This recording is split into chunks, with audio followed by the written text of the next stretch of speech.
তো গাইজ আসসালামু আলাইকুম, আপনার কি অবস্থা? আশা করি সকলে ভালো আছেন। আলহামদুলিল্লাহ আমিও ভালো আছি। তো গাইজ আজকে করলে আমরা দুইজন চলে আসছি খাদুম দেখার লাগেন বিলের মধ্যে, বুঝতে পারছেন? তো গাইজ দেখা যাক আল্লাহ কি রিজিকে লাগছে, আপনারা সাথেই থাকবেন। আর খাদুম করলে দেখা শুরু হয়ে দিলাম। আর আজকে আপনারা বৃষ্টি খাদুম দেখাবো, বুঝতে পারছেন? বৃষ্টি খাদুমে কতটি মাছ পড়ে সব দেখাবো আজকে A to Z। তো গাইজ আপনারা কেউ ভিডিওটা কাটবেন না, সকলেই সাথে থাকবেন। এই যে দেখেন প্রথম খাদুমাই করলে একটা শৈলটাহি মানে শৈলের ছাও। তো গাইজ আল্লাহ রিজিকে যা লাহে তাই করলে পাই প্রতিদিনই।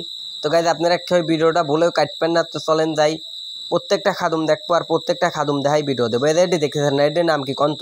মেলা মানুষই জানেন না, এটির নাম করলি খালই। তো গাইজ এই শৈলটা এটা করলে এই খালের মধ্যে থবো। তো গাইজ অল্প দিন করলে মাছটা ছুটি যায় বুঝলি, তারপরেও ধরেছি বহুত কষ্টের মাছ, বুঝতে পারছেন?